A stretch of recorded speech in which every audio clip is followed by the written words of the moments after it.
같이 말씀 보겠습니다. 말씀은 누가복음 15장 1절부터 7절까지 말씀입니다. 누가복음 15장 1절부터 7절까지 말씀입니다. 신약성경 121페이지에 있습니다. 누가복음 15장 1절부터 7절까지 말씀입니다.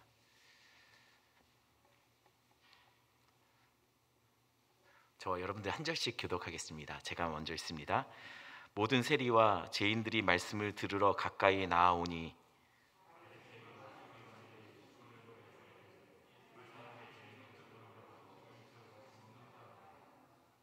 예수께서 그들에게 이 비유로 이르시되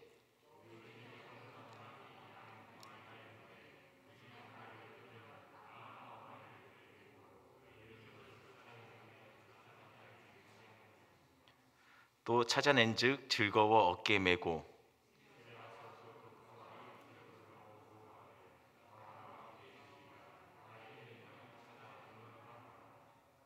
함께 읽습니다.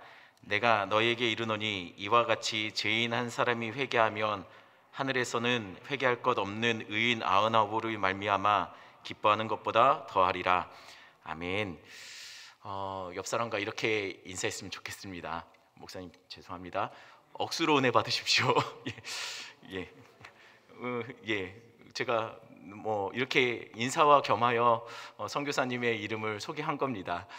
특별히 말씀 같이 듣기 전에 한 가지만 권고를 하면은요, 우리 권사님 오늘 기도하셨던 것처럼 돌아오는 주일부터 우리 3부 예배 시간에 다음 세대 예배를 대면 예배로 드리려고 합니다.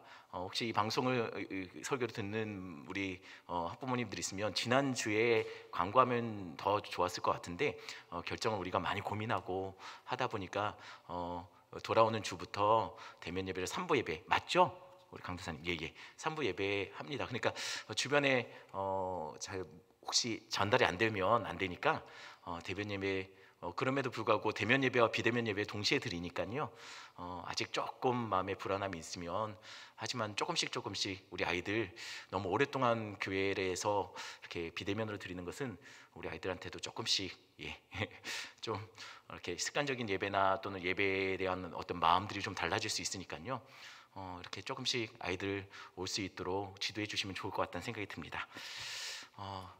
우리 김옥수 목사님, 선교사님, 우리 저희 같이 미국에서 같이 공부했고요.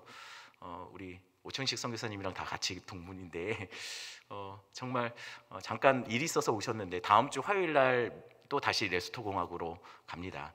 그 전에 제가 시간이 바쁘신데 꼭 와서 한번 설교해달라고 부탁드렸습니다. 제가 자세한 거는 우리 영상 준비된 거 있죠? 이거 보시면서 우리 선교사님 사역을 어떤 사역을 하고 있는지 가늠할 수 있을 거라는 생각이 들고요. 영상 보고 바로 우리 선교사님 나오셔서 말씀 전하시겠습니다. 영상 보여주십시오.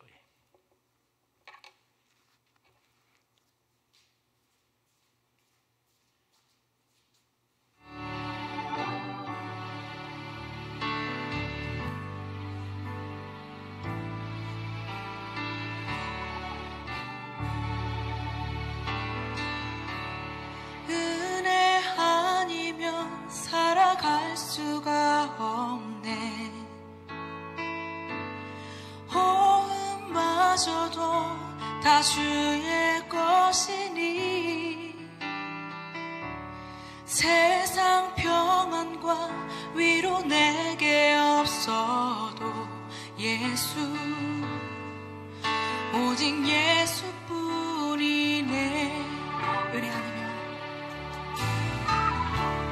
은혜 아니면 살아갈 수가 없네.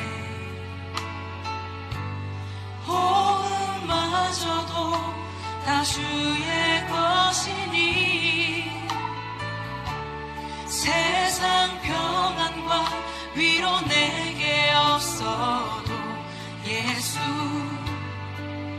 오직 예수뿐이네.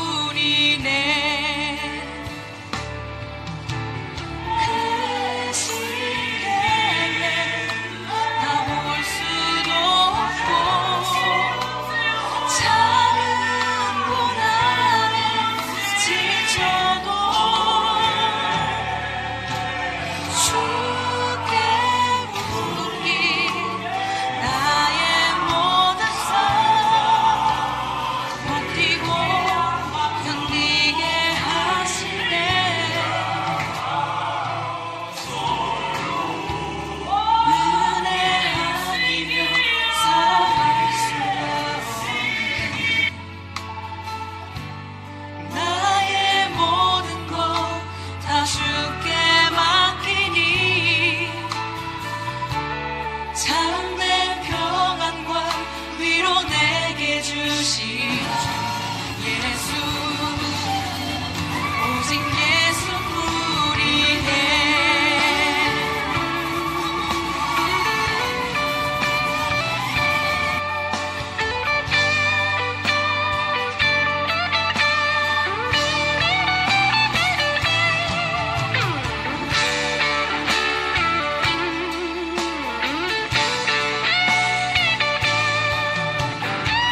귀한 교회 앞에 인사를 드리겠습니다.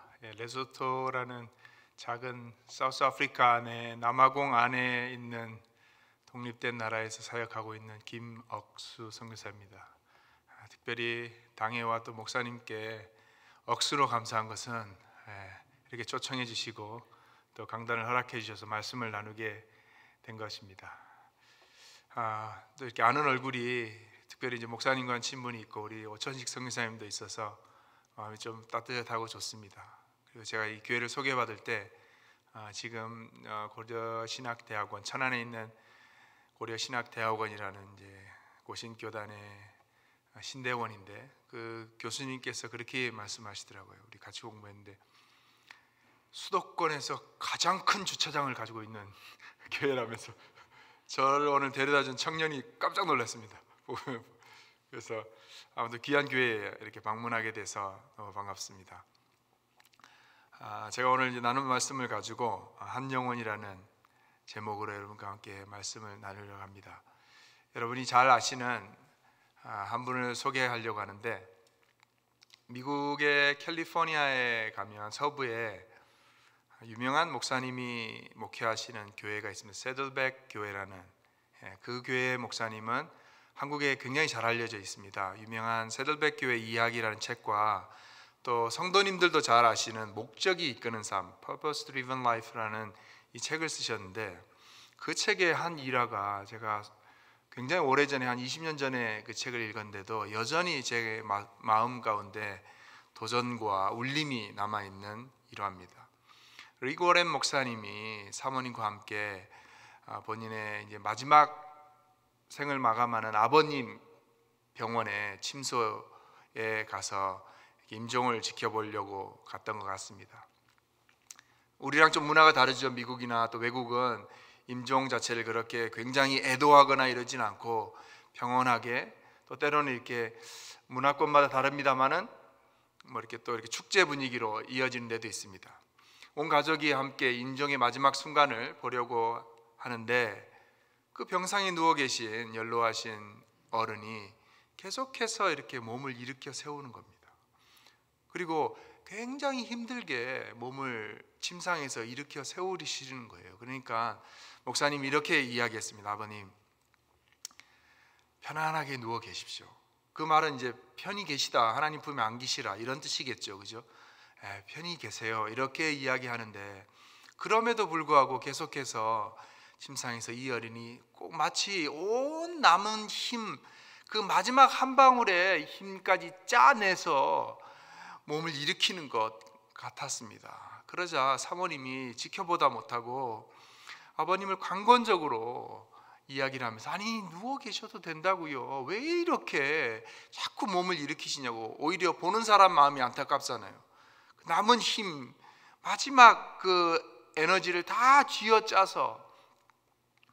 그러자 평상에 누워 계시던 아버님께서 이 한마디로 대답을 하셨다고 합니다. One more for Jesus. One more for Jesus. 한 영혼이라도 더 주님께로, 한 영혼이라도 더 예수님께로. 이제 그 마음으로 자신의 몸을 일으켜 세우셨다는 것입니다. 젊은 이 목사의 마음에 그 이야기는 한 영혼을 사랑한 단지 목사의 아버지이기 때문에 단지 뭐 큰 교회 성도이기 때문에 그것이 아니라 우리가 주님을 믿고 따르는 크리스찬이라면 정말 한 영혼을 사랑하는 마음이 이렇게 절절하고 애절해야 되지 않을까.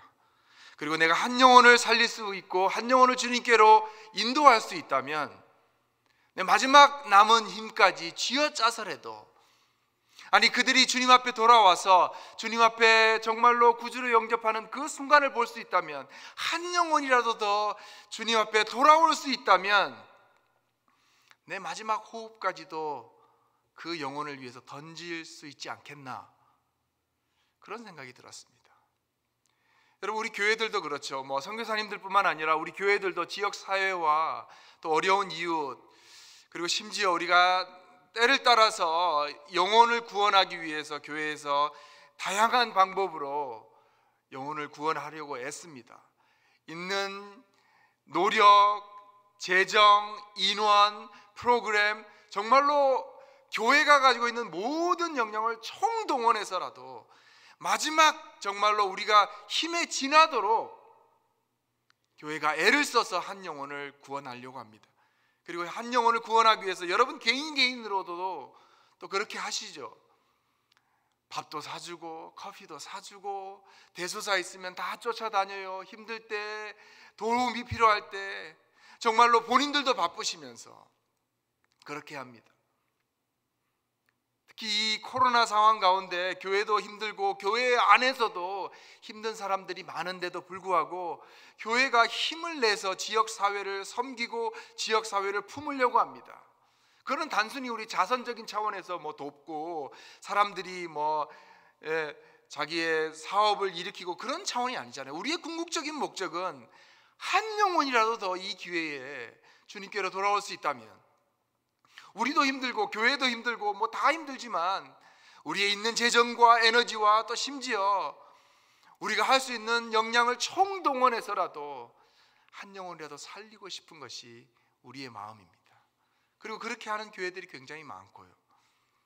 최근에 한 교회에서는 지난 연말에 그 성탄 구제헌금 같은 거를 모았는데, 본인 교회, 물론 교회 사이즈가 큰 교회입니다만은 한 3천여 명 모이는 교회, 그럼에도 불구하고 그 교회에서 모금한 헌금이 7천여만 원이었대요. 거기다가 우리가 생각할 때는 그것도 엄청난 금액이잖아요. 이웃에게 쌀을 나누던, 거기다가 교회가 묻고 더블로 갔다는 것입니다.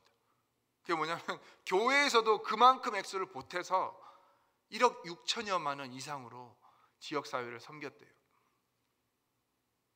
아마 모르긴 몰라도 이 귀한 교회에도 그런 마음이 있을 것이고 그렇게 행동에 옮길 것이고 또 기회만 주어진다면 그렇게 할 정말로 충분한 의지가 있을 거라고 생각합니다. 그런데 여기서 우리가 한 가지 던지는 질문은, 또 한 가지 가지는 의문은 뭐냐면, 교회가 그런 생각을 가지고 또 실행에 옮기고 또 선교사들이 힘든 상황에서 오히려 더 힘든 사람들을 돕고 또 그곳 가운데 복음을 전하려고 할 때에 우리 속에서 이런 질문이 올라옵니다. 그게 무슨 질문이냐면, 꼭 그렇게까지 해야 되나? 아니, 우리도 힘들고 어렵고 우리도 죽을 판인데 꼭 그렇게까지 교회가 해야 되나? 아니, 목사님 꼭 지금 이 시국에 그렇게 해야 됩니까? 아니, 우리도 지금 교회도 어려운데 꼭 그렇게 해야 됩니까? 이런 질문이 우리 속에서 일어납니다. 여러분 안 그렇습니까? 교회가 이렇게 전도주의를 지키니 새신자 초청을 하든지 여러 가지 명칭이 있죠. 그러면서 엄청난 재정을 쏟아부어요. 그러면 우리 가운데 생기는 회의와 질문이 꼭 그렇게까지 해야 됩니까? 이런 질문입니다. 여러분 어떻습니까? 여러분 그런 의문이나 회의나 질문을 가져본 적은 없습니까? 교회가 꼭 이렇게까지 해야 되나? 예수님 시대에도 그런 질문을 사람들이 가지고 있었던 것 같습니다. 그래서 예수님께서 오늘 1절 말씀 보시면 모든 세리와 죄인들이 말씀을 들으러 가까이 오니까 예수님이 환영을 했어요. 그들과 함께 식사도 할 뿐만 아니라 그들이 어서 와라. 그러니까 2절에 바리새인과 서기관들이 수근수근거리기 시작했습니다. 아마 그들 가운데 이렇게 이야기했을 것 같습니다. 아이, 저 사람은 꼭 저렇게까지 해야 돼? 아니, 그냥 회당에서 있는 원래 믿는 사람들만 하면 되지, 저 세상에서 손가락질 받고, 우리로 말하면 노숙자나 또 좀 몸이 불편하신 분들이나 가난하고 냄새나고 사회에 정말로 저소득층 이런 사람들, 우리가 돌보기 싫고 우리의 시선이 가기 싫은 그런 사람들을 보니까 환영하고 그 사람들을 더 반기는 거예요. 그러니까 바리새인과 서기관들이 아마 그런 질문을 했던 거예요. 저렇게까지 해야 되나? 그런 생각을 가지고 있으니까 예수님께서 이 비유의 말씀으로 바리새인과 서기관들을 향해서 이야기를 하십니다. 여러분 잘 알다시피 비유라는 것은 어떤 사실을 빗대어서 이야기를 하는 것입니다. 한 가지 예를 들어서 이야기해서 그 가운데 우리에게 던지는 교훈이 있는 것이. 그런데 이 누가복음 15장은 여러분 알다시피 세 가지 비유가 나옵니다. 그것이 무엇입니까? 세 가지 비유. 하나는 잃은 양의 비유죠. 또 하나는 잃은 동전, 드라크마의 비유고, 또 하나는 우리가 잘 아는 탕자의 비유, 바로 잃은 아들의 비유입니다. 우리 이 성경을 읽으면 성도들이 이제 아는 점이 있어요. 그것은 이 세 가지 비유에 공통점이 있다는 것입니다. 그건 무엇이죠? 이 세 가지 비유는 똑같이 무언가를 잃어버리고 찾는 것입니다. 양을 잃어버렸다가 찾고, 그 다음에 동전을 잃어버렸다가 찾고, 아들을 잃어버렸다가 찾는 것입니다. 여기까지는 잘 아세요. 근데 정말로 이 세 가지 비유가 우리에게 전하고자 하는 교훈은 잘 캐치를 못하십니다. 그것이 뭐냐면, 잃어버렸다가 찾으니까 기쁘다는 것입니다. 양을 찾으니까 기쁘고, 동전을 찾으니까 기쁘고, 아들을 찾으니까 기쁘다는 것입니다. 물론 대상은 다 다릅니다만은 세 가지 비유를 통해서 예수님께서는 죄인이 예수님 앞에 돌아오고 하나님을 믿게 되면 기쁘다는 것입니다. 잃어버렸다는 영혼들이 돌아오면 기쁘다는 것이에요. 오늘 그 비유 중에 이 잃은 양의 비유로 잃은 양, 잃은 영혼을 찾으면 기쁘다는 것을 예수님께서 이야기를 하십니다. 우리나라는 이 농경 문화이지 이런 가축을 키우는 목축 문화는 아닙니다. 일부 지역에서는 이제 목축업을 하긴 하지만 예수님 당시에 이 팔레스타인 지방은 목축이 굉장히 보편화된 지역입니다. 그래서 이 오늘 비유의 말씀은 양 100마리, 이거는 굉장한 거부예요. 그래서 보통 거부들은 자기가 목동 일을 하지 않습니다. 누군가를 고용을 하죠. 본문의 말씀을 보시면 꼭 주인이 그 일을 했던 것 같습니다. 주인이 했건 목동이 했건 어쨌든 간에 양 100마리가 있습니다. 우리가 이제 이 문화권이 아니기 때문에 잘 이해를 못하는데, 사실 이 문화권에서는 양을 이제 꼴을 먹인다 그러죠. 양 풀을 먹이기 위해서는 그냥 옆에 이 주차장만한 데 가는 것이 아니라 때로는 수킬로, 때로는 수일을 걸쳐서 이동을 한 다음에 양을 먹이고 돌아오게 됩니다. 아프리카는 이 목축업이 굉장히 발달이 됐고, 아마 5천씩 선교사님이 계신 그 지역 조금 위에 탄자니아, 거기서부터 이 소 목축업이 제일 먼저 시작된 지역입니다. 그래서 그 이제 목축업이 저희 지역까지 내려오게 되죠. 세월을 거쳐서. 이 양 100마리를 치는데 수킬로를 가요. 보통은 이제 한 수킬로 한 8, 9킬로 정도를 이동을 한다고 합니다. 여러분 잘 알다시피 우리가 보통 이렇게 목축업을 하면 그 이동 순간순간에 따라서 계수를 하게 되죠. 혹시 이제 처음 출발할 때 100마리가 맞는지, 그리고 갔을 때 100마리가 맞는지, 돌아올 때 100마리가 맞는지. 꼭 이제 남자분들 군대에 가면은 아침 수시로 인원 체크하잖아요. 점호를 하잖아요. 그래, 아침에 일어나서도 하고, 아침 일과 시작할 때도 하고, 밥 먹기 전에도 하고, 또 오후에 마치고도 하고, 자기 전에도 하고. 혹시나 누구 하나 없어졌을까 봐.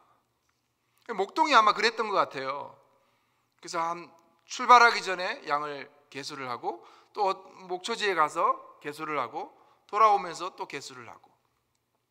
목동은 그냥 100마리 이 단체 숫자를 항상 염두에 두는 것이 아니라 양의 특징과 그 양의 특성에 따라서 아마 이름을 지어줬던 것 같습니다. 우리가 반려견을 키울 때도 그러잖아요, 그죠? 아롱이, 희망이, 전박이 이런 식으로. 그리고 예수님께서 이 요한복음의 비유에 보시면 양이 내 목소리를 알고, 목자의 목소리를 알고, 목자는 양을 안다라고 이렇게 말씀하십니다. 특성을 안다는 것이죠. 아마 이 목동도 그랬던 것 같아요. 전박이, 아롱이, 홀쭉이, 그 다음에 힘세니, 튼튼이, 그리고 조금 비실하면은 좀 건강하게 자라라는 의미에서 희망이, 소망이 이렇게 이름을 다 지었던 것 같아요. 그래서 항상 이렇게 100마리 정도 지으면서 또 양의 이름을 불러가면서, 그죠? 그렇게 할 때 양들도 자기 목동에 음성을 듣고 알아차리는 거죠. 근데 갑자기 목동이 한 마리가 비는 것을 감지하기 시작했습니다. 그래서 카운트를 해보니까 정말로 한 마리가 비는 거예요. 여러분, 한 번 카운트한 다음에 아이고 한 마리가 없어졌구나 허둥지둥 찾았다고 생각하지, 그렇지 않습니다. 목동은 두 번, 세 번, 심지어 마지막에는 양 한 마리 한 마리의 특징 따라 이름을 불러가면서 아이고 아롱이는 있구나, 전박이는 있고, 그래 아이고 거기 숨어 있었어 뭐 이러면서 그 양들을 하다가 아이고 제일 어린 양이 잃어버렸는지, 제일 비실비실한 것이 잃어버렸는지, 아이고 막둥이가 없네, 아이고 우리 튼튼이가 없네, 없어진 양을 알아차린 것입니다. 그때부터 이 목동의 마음은 정말로 간절해지기 시작합니다. 왜냐? 여러분, 만약에 목동이었으면 이 잃어버린 양 하나 때문에 자기 직업이 왔다 갔다 하는 거예요. 목동 일을 더 이상 못할 수도 있습니다. 주인이었으면 이 양 때문에 재산상의 손실이 생기기 때문에 찾을 수 있으면 찾아야죠. 그런데 문제는 여기서 발생하는데요. 우리가 이제 이 비유를 읽으면 아이고 그래, 야, 잃어버린 양이 있으면 찾아야지. 여러분, 그게 그렇게 간단하고 쉬운 문제가 아닙니다. 문제는 뭐냐면 어디서 잊어버린지 모른다는 것입니다. 성경은 그런 힌트를 주고 있지 않아요. 어디서 잃어버렸는데요? 오는 도중에? 아니면 목초지에서? 만약에 지금 돌아오는 길에 그것을 잃어버렸던 걸 알면 다시 돌아가야 돼요. 만약에 중간 지점쯤이면 그날 2배의 걸음을 걸어야 되는 것이. 여러분, 그것을 찾으러 가는 그 길이 얼마나 태양빛이 힘듭니까? 먼지길을 걸어가야 되고 힘든 자갈발을 걸어야 돼요. 다시 그 힘든 길을 또 걸어가야 되는 것이에요. 그런데도 그 양을 찾으러 갑니다. 그리고 아마 목동은 가까이 가서가 아니라 저 멀리서부터 벌써 알아차렸을 거예요. 저 양이 내가 잃어버린 양이라는 것을. 그러면서 이름을 불러가면서 아이고 이놈아 여기 있었어 이러면서 너무 기쁜 거예요. 그리고 혹시나 이 양이 놀래서 도망갈까 봐 어깨에 들쳐매고 너무 기쁜 나머지 돌아옵니다. 사실 이 양은 특징이 군집 생활을 하는 가축입니다. 그래서 자기 무리에서 이탈되면 그 자리에 이렇게 가만히 주저앉아 있는데요. 크게 이동을 하지 않는데요. 그런데 저는 이 비유를 읽으면서 이런 생각을 가지게 되었습니다. 내가 목동이라면, 여러분 혹시 그런 생각을 가진지 모르겠습니다. 내가 목동이라면 이렇게 하지 않겠다는 것입니다. 왜 그런지 아십니까? 내가 목동이라면 이렇게 하지 않겠다는 거예요. 왜? 아니 어디 양이 있는지도 모르고, 그리고 내가 잃어버린 양을 찾으러 다시 거슬러 왔던 길을 돌아간들 양이 거기 있다는 보장이 없어요. 여러분, 맹수가 와서 그걸 잡아먹었을지 어떻게 합니까? 혹시나 낭떠러지에 떨어졌을지 누가 알아요? 아니면 숯불에 걸려서 상처나서 거의 피를 흘리고 있을지 그걸 누가 알아요? 불확실성을 가지고 찾아가는 겁니다. 내가 찾을 수 있다는 보장. 거기다가 여러분 이거 생각해 보셨습니까? 99마리 어쩔 건데요? 아니 잃어버린 한 마리의 양이 위태롭고 힘들고 어려우면 99마리는 내가 없는 사이에 맹수가 와서 공격하면 더 큰 재산상의 손실이 나는 것이에요. 더 많이 잃어버리는 것이에요. 그런데 이렇게 찾으러 간다고요? 저는 그렇게 하지 않겠습니다. 아니 100번 양보해서 찾으러 간다고 칩시다. 그럼 어떻게 해요? 99마리 우리에다가 안전하게 넣어놓고 한 마리 찾으러 가는 게 더 좀 합리적이지 않습니까? 그래 혹시나 한 마리를 잃어버려도 99마리는 그래도 좀 안전하게 했잖아요. 그냥 들에다 놔두고 가면은 이게 어떻게 될지 압니까? 예수님께서 오늘 이 비유를 하신 것은 뭐 계산상으로 어떤 것이 효율적이냐 이걸 말씀하려고 하는 것이 아니라 한 마리 잃어버린 양, 그 양이 비유하는 한 영혼을 찾는 게 너무나 소중하다는 것이에요. 그리고 그 한 영혼을 찾았을 때에 너무나 기쁘다는 것이에요. 여러분, 이 한 마리 찾는 것이 잔치를 벌일 만큼 기쁜 일입니까? 저는 그렇다고 생각하지 않습니다만은 예수님께서 하시고자 하시는 말씀은 이 정도로 기쁘다는 것이에요. 이 정도로 잔치를 해야 될 정도로 기쁘다는 것이에요. 그래서 예수님께서는 이렇게 이야기하십니다. 얼마나 기쁘면 우리에게 그 기쁨의 정도를 알려주기 위해서 잃어버린 한 영혼을 찾지? 그러면은 하늘에서 99명의 의인이 있는 것보다 훨씬 더 기쁘다는 것이에요. 아니 99명의 의인 때문에 안 기쁘다는 것이 아니고 그보다 몇 배가 더 기쁘다는 것입니다. 바로 이 기쁨을 주님께서 우리에게 알려주시고자 이 비유를 말씀하시는 것이에요. 그런데 우리 마음 가운데는 항상 이런 의문이 듭니다. 제가 가졌던 의문처럼 꼭 그렇게까지 해야 되나? 꼭 99마리 들에 날려들고 가야 되나? 우리 상황으로 빗대어 말하자면 아니 우리 교회도 힘든데 지금 어려운 이웃들도 꼭 그 사람들 돌봐야 되나? 이렇게 이야기합니다. 아니 구제헌금을 모아서 우리 좀 교회 안에 자영업자들도 계시고 또 직업을 이런 기회에 상실하신 분들인데 그런 분들 먼저 도우면 안 되나? 왜 꼭 교회 밖에 사람들을 먼저 돕고 그래? 꼭 그렇게까지 해야 되나? 이런 의문을 가집니다.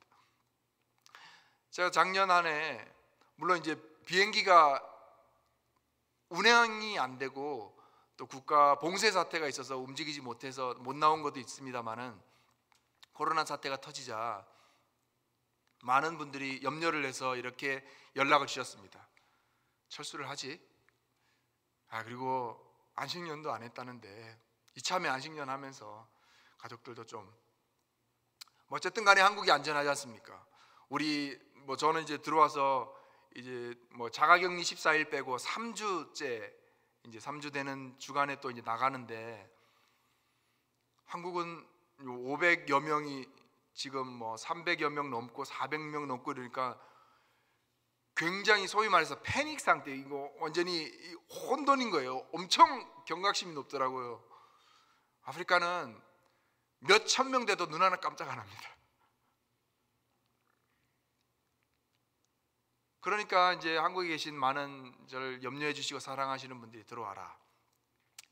좀 이렇게 약간 추스렸다가 다시 나가면 되지 않느냐. 안식년 겸해서 들어와라. 그리고 또 많은 선교사님들이 그렇게 또 일찍 또 하신 분들이 잘하셨어요. 또 어려울 때는 빨리 또 결정하시는 게 나은데 저도 한 달을 아프리카는 3월 말에 이 사태가 이제 본격화되기 시작했습니다. 물론 이제 그 확진자는 1명, 2명 생기기 시작하다가 갑자기 이제 기하급수적으로 늘어나기 시작했거든요. 지난 12월에는 여러분 300명대면은 세 발의 피입니다. 10,000명, 20,000명 막 찍고 그랬어요. 저도 이제 4월 달에는 집에만 있었어요. 왜냐하면 국가 봉쇄가 돼서 정말로 필요한 생필품 사러 가는 것 아니면 이동의 제한을 두었거든요. 근데 아프리카는 저희와 제가 있는 남쪽의 아프리카는 날씨가 정반대입니다. 이제 겨울로 접어드는 거죠. 4월 지나면서부터. 우리는 이제 4월 지나면서 봄에 서서히 찾아오는데 그때부터 현지인들의 상황이 굉장히 어려워지기 시작했습니다. 상상하는 것 이상으로. 여러분들도 이제 직업이 또 사업체가 어려워지면서 문을 닫으시는 분도 많고 정말로 생계에 어려움이 있으셨을 줄 압니다. 근데 저개발 국가일수록 생계의 문제가 부딪히면 우리가 생각하는 그 이상이에요. 사실 우리는 안 그러신 분들 있으면 정말 양해하고 들어주십시오. 우리는 어렵다 해도 끼니를 걸을 정도는 아니시지 않습니까? 그리고 어떻게 해든 간에 마이너스 카드를 쓰시든 간에 쌀은 살 수 있잖아요. 저희 부모님들 세대는 그래도 쌀이라도 있으면 든든해서 괜찮다고 하시고 당과는 김치가 있으면 그래도 끼니 걱정은 안 하셨는데 정말로 그분들은 끼니 걱정이에요. 3일 4일 굶으신데 저 있는 거는 그래도 우리 오선교사님 계신 데는 더 열악하거든요. 아마 그런 나라에서는 정말로 이게 식자재 구하는 것도 아마 어려웠을 거예요. 근데 그 상황이 돼서 저는 이제 그런 사역하는 선교사는 아닌데 보셨다시피 급하게 코로나 구제 사역과 구제 급식을 추가로 사역을 시작했습니다. 저는 원래 목사 되실 분들을 모집을 하고, 목사인데 뭐 저희처럼 이렇게 뭐 교육을 많이 받으신 목사님들이 아니라 심지어는 이제 초등학교 아니면 고등학교도 못 나오신 분들이 이제 굉장한 소명 의식을 가지고 목회하시는 분들 많아요. 그런 분들에게 목사가 되기 위해서 최소한의 소양 교육을 가르치고 있습니다. 그래서 2년 또 집중해서 하는 그 반은 1년 정도 이렇게 목사 소양 교육을 시키고 있습니다. 거기에다가 우리로 말하면 군목이죠. 그 기관에 있는 목사를 양성하는, 저는 이제 경찰청과 교도소에 또 경목과 교도목을 교육을 시키고 있습니다. 이제 수년째 되는데 사태가 벌어지니까 이동에 제한이 걸렸습니다.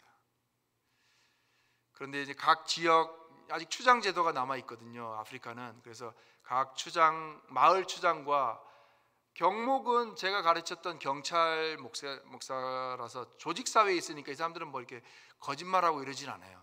그래서 제가 이제 연락을 해서 조사를 해라. 지역마다 또 곳곳에 이제 그동안 세워놓은 교회들도 있으니까 어려운 사람들 조사해서 정말로 먹고 살기 힘든, 직업을 잃어버려서 또는 다른 직장 길이 막혀서 그분들에게 이제 음식을 나누기 시작했습니다.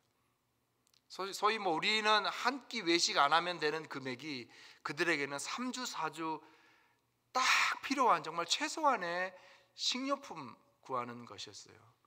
12.5kg에 되는, 때로는 10kg짜리 옥수수 가루, 식용유 1리터짜리 뭐 콩, 소금, 설탕, 또 간단한 식자재들 뭐 이렇게 달걀, 우유 뭐 이렇게 해서 정말로 이분들이 사실 주기에도 민망해요. 여러분 이렇게 나눠 보시면 알지만 나누는 사람들은 굉장히 미안해합니다. 왜? 더 못 주고 또 풍성하게 못 줘서. 근데 받는 사람들은 엄청 고마워해요. 그래서 사실 뭐 이게 제가 주는 거 아니거든요. 이렇게 우리 열심히 특심인 한국 성도들, 한국 한인들, 외국에 계신 한인들은 본인들 힘들면서, 저는 어떻게 그렇게 하는지 모르겠어요. 본인들 힘들면서 교회가 헌금을 모아서 선교사님들 힘들죠 이러면서 선교사들한테 구제헌금을 보내왔습니다. 그냥 흘려 보내는 거죠.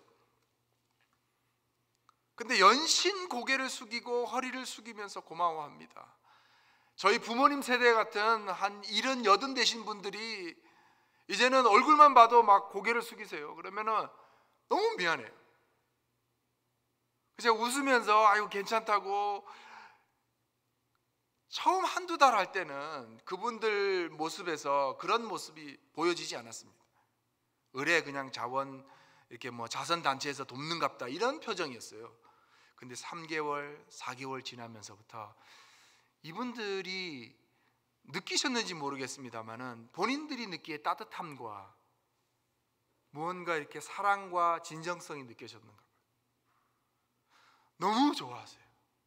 너무 고마워하시고, 심지어 직업을 잃어버렸던 젊은 층 소년 소녀 가장 아니면은 그 식구들을 책임지는 젊은 가장이 얼굴이 환해지는 거예요. 얼굴이 환해. 그 모습 보면은 이렇게 힘들지 않아요. 사실 저는 남한테 구걸하고 뭐 아쉬운 소리 하는 사람이 아니거든요. 그런데 이 물건을 조금이라도 싸게 사면 한 50만 원어치 사면서 한 10%라도 깎으면 한 가정을 더 도와줄 수 있는, 그러니까 가서 뭐 온갖 없는 소리, 최소한 최대한 비참한 모습으로 가서 당신들도 좀 깎아주면 당신들도 당신들 사람들 도와주는 것 아니냐, 외국 사람이 당신들 사람들 도와주는데 당신들도 좀 도와줘라 이러면서 뭐 온갖 없는 소리 있는 소리 다 하면서, 그러면 10% 때로는 7% 뭐 이렇게 깎아요. 그래서 한 품목이라도 더 추가를 해서 나눠줍니다. 정말로 제가 눈에 선한 딱 두 분이 계시는데, 한 분은 연로하신 할머니고 한 분은 연로하신 할아버지예요. 공교롭게도 이분들은 나눌 때 뭐 식사량이 어떤지 모르겠지만 제가 주는 것이 풍족하지 않죠. 그러니까 한 3, 4일을 꼭 굶으셨대요. 나누는 때. 그렇게 나누죠. 너무 죄송하죠. 너무 미안하죠. 그런데 받을 때의 그 모습을 잊혀지지 않습니다. 주는 거 다른 젊은 사람들은 다 품에 안고 갑니다. 근데 안을 수도 없어요. 할머니들은 머리에 이시고 손에 꼬맹이들 데려와서 본인이 키우는 손주들 하나씩, 할아버지는 본인 지팡이, 본인 몸 거동도 힘드신데 오셔서 너무 고맙다고 하십니다. 미안하죠, 죄송하죠. 더 못 드리고 더 풍족하게 못 드렸어. 그러다가 한 젊은 20대 가장의 케이스를 만나게 됐습니다. 뭐냐면 이 사람이 교회로 상담을 하러 왔어요. 자기가 오늘을 마지막으로 키우는 3명의 자녀들에게 몹쓸 짓을 하고 자기도 생을 마감하기로 했다는 것이. 그래서 제가 얘기했습니다. 쓸데없는 생각하지 말고, 절대로 그런 생각하지 말고 내일 와라. 공교롭게도 그 지역에 내일 그 다음 날 이렇게 음식을 나누는 날이었어요. 근데 제가 말씀드렸다시피 항상 인원을 조사하거든요. 준비하는데 그 사람은 그 명단에 없었어요. 우리가 줄 테니까 절대로 나쁜 생각 말고. 왔어요. 줬죠. 근데 이분이 자기 부인과 사이가 좋지 않아서 따로 결별해서 살고 있었습니다. 부양의 책임이 있기 때문에 그것을 전부 다 자기 부인에게 줬습니다. 그런데도 이 사람의 표정이 밝은 거예요. 왜냐하면 희망을 봤대요. 희망을. 제가 그 상황을 알고 우리 현지 목사님에게 한 꾸러미 더 줘라. 그리고 우리 현지 목사님에게 얘기했습니다. 이 사람은 물론 다 그렇게 해드려야 되는데 이 사람이 혹시나 부족하다 그러면, 애가 3명 있는데 어떻게 합니까? 직업이 없어요. 또 알고 보니까 뭐 심장 수술해서 본인이 이렇게 힘든 일 이런 것도 못 하시더라고요. 언제든지 드려라. 2번째 달, 3번째 달 되니까 사실 이것이 나눠주는 거는 그냥 금방 돼요. 모아놓고 제가 간단하게 이제, 그래도 목사가 이걸 음식을 나누면서 그냥 와서 가져가서 얘기가 아니고 복음적인 메시지를 전합니다. 하나님이 살아계시고 당신들을 사랑하고, 이것이 하나님을 사랑하는 사람들이 나누고 이렇게 복음의 메시지를 조금 온화하게 전합니다. 그리고 기도를 항상 해주죠. 3달, 4달 지나면서 이 친구가 미리 사서 트럭에 싣고 와서 내릴 때에 와서 도와주는 거예요. 근데 너무 본인들도 몸도 약한데 힘껏 도와줍니다. 그리고 우리 현지 목사님 통해서 받은 보고는 교회에 나오기로 시작했대요. 그 사람이 뭐 이렇게 하나님을 믿고 뭐 예수님을 영접하고 이건 모르겠어요 아직. 그런데 교회에 나오기로 결심했대요. 그러니까 그거를 얘기를 듣는데, 생을 마감하려고 했던 그 20대 가장의 모습에서 희망을 발견하고, 또 자기의 연약한 몸에도 불구하고 트럭에서 그 무거운 거를 내리는 그 모습과 함께 교회로 나오는 그 이야기를 들었을 때, 제가 정말로 물건 사러 다니면서 온갖 비굴하게 굽신굽신하는 거 할만하더라고요. 뭐 10번이라도 더 하겠더라고요. 보셨다시피 급식도 했습니다. 부모들이 직업을 잃어버리니까 자녀들이 이제 먹을 게 없는 거죠. 그래서 매일 점심 급식을 하는데 뭐 그렇게 뭐 대단한 급식은 아닙니다. 우리로 말하면 밥이랑 뭐 된장국 아니면 밥이랑 김치 이 수준이에요.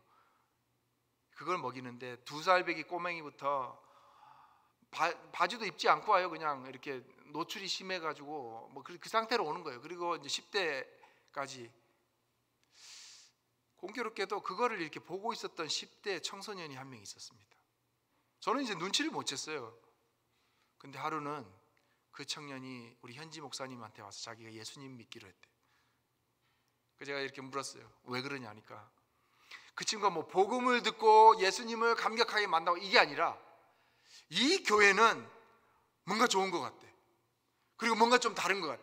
다들 어려울 때 자기들 먹고 살기 바쁘고 자기들 거 추스리기 바쁜데 이 교회에서는 매일 월요일부터 금요일까지 음식을 나누거든요. 그러니까 뭐 누구 차별 없이 오는 아이는 시작할 때 100여 명이었던 아이들이 많을 때는 300명이 넘어갔어요.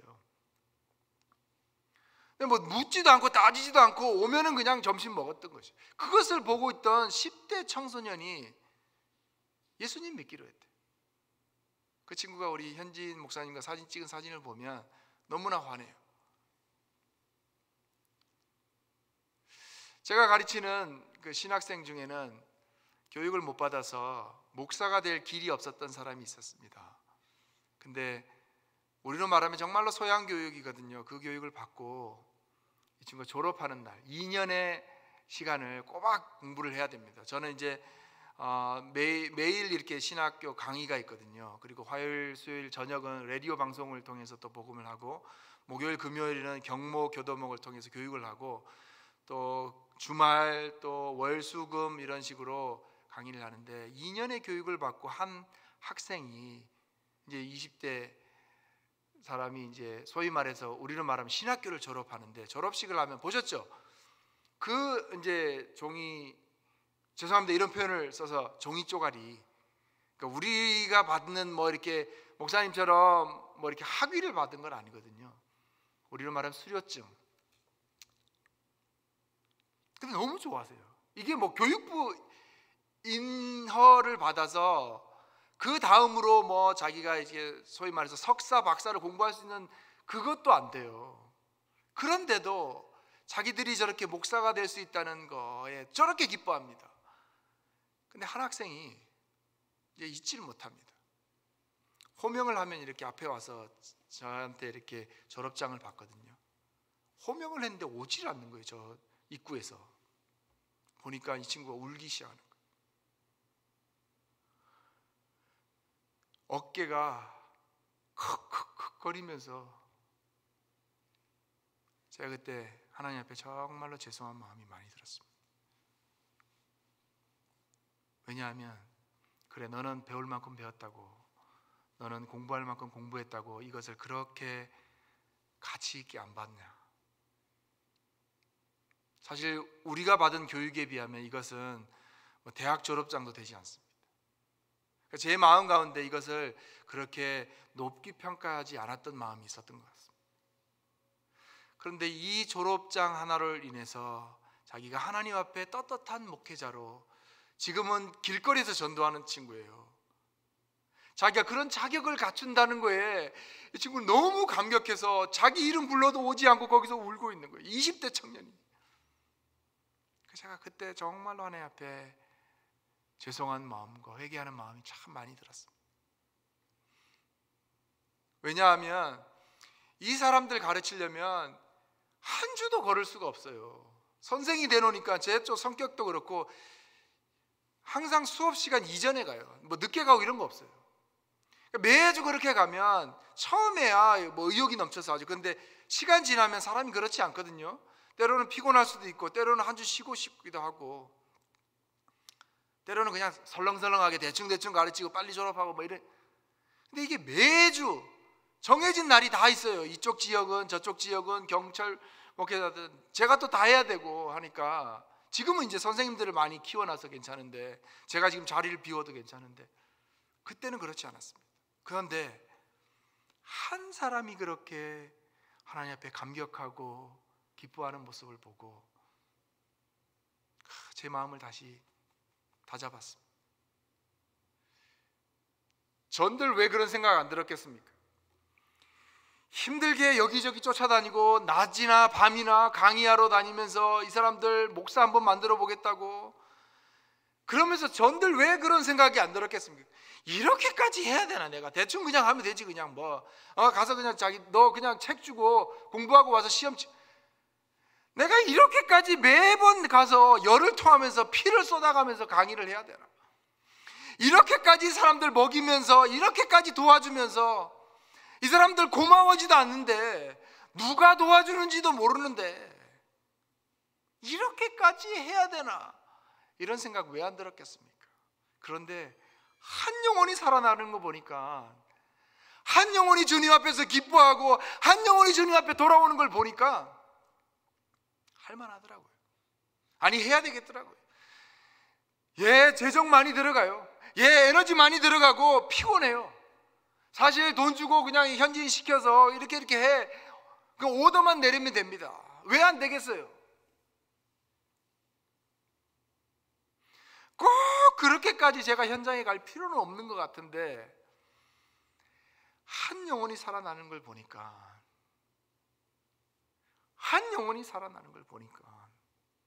갈만하더라고요. 오늘 주님께서 그렇게 말씀하시지 않습니까? 한 영혼이 살아날 수 있다면 꼭 그렇게 해야 됩니까? 라는 질문에 그럼 한 영혼이 살아날 수 있다면 우리 교회가 온 힘을 짜내는 겁니다. 마치 마지막 힘을 짜내서 침상 위에서 몸을 일으켰던 그분처럼 One more for Jesus, One more for Jesus.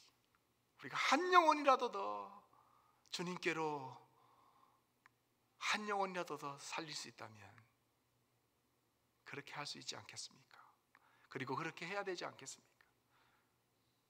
귀한 성도 여러분, 여러분 힘드시고 어렵고 정말로 이 끝이 안 보이는 터널, 저 멀리 보이는 불빛을 향해 가고 있는 것 압니다.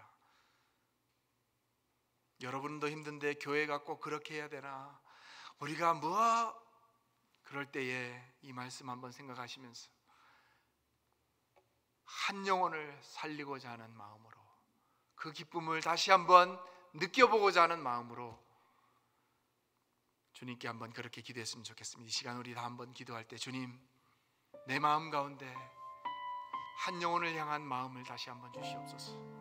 한 영혼을 살려야 되겠다는, 그리고 한 영혼이 살아나는 그 기쁨을 다시 한번 경험하게 해주시옵소서. 우리 그렇게 한번 기도했으면 좋겠습니다. 다 같이 기도하겠습니다. 주님.